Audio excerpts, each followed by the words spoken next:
ايه اللي ممكن يحصل لو الرئيس السيسي امر الجيش المصري انه يدخل اي حرب، وخصوصا لو كانت في السودان؟ سؤال مهم جدا، علشان يتجاوب عليه محتاج حاجات كتير تتقال علشان توضح حاجات كتير هتتعمل. بعد كل اللي حصل في منطقة الشرق الاوسط خلى دول كتير تتقسم وجيوش كمان تتقسم.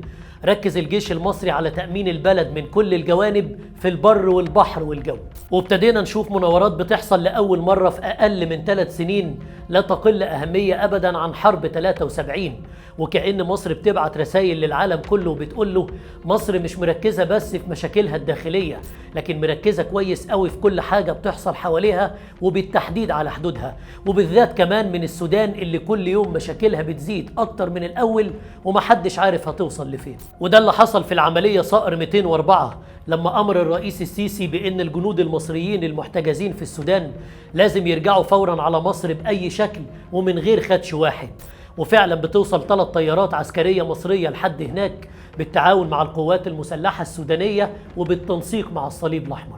ويعتذر وقتها حميدتي أقوى راجل في السودان بشكل رسمي عن الفيديوهات اللي ظهرت للجنود المصريين هناك، ويطلع كمان بدل التصريح 3 تصريحات علشان يثبت فيها حسن نيته، لحد ما تتم العملية بسلام وتتأمل الرحلة بشكل كامل من مصر للسودان بكل خطواتها اللي كانت محسوبة بالملي. وتظهر كمان قوات GIS وقوات النخبة وهي بتأمن الجنود المصريين لحد ما وصلتهم السفارة المصرية ورجعتهم على مصر. خلينا نقول ان اعتذار حميدتي عن اللي حصل وتأكيده على انها عملية مش مقصودة ده سببه انه ما يتمناش ابدا اللحظة اللي يقف فيها قصاد الجيش المصري. بس السؤال المهم جدا هنا، هو الجيش المصري فعلا بيخوف قوي كده، ولا الموضوع فيه تهويل زيادة عن اللزوم؟ خلينا اقول لك ان جيش مصر مصنف انه رقم 1 في الشرق الاوسط، ومصنف كمان عالميا انه من اقوى 15 جيش في العالم.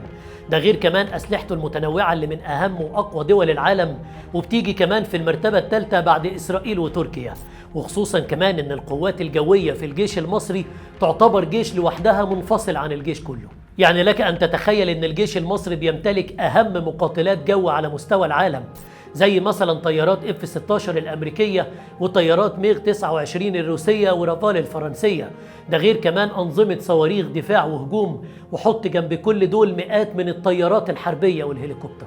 مش بس كده، عندك كمان القوات البحرية اللي بتصنف في الشرق الأوسط على إنها الأول والأقوى، وبتصنف كمان عالميا في المركز السادس، ومليانة بغواصات وسفن حربية كتيرة جدا وأسطول كبير مكون من مئات القطع البحرية. أما بقى لو جينا على البر فزي ما بيقولوا كده حدث ولا حرج، آلاف من الدبابات والمدرعات والمدافع وقواعد الصواريخ.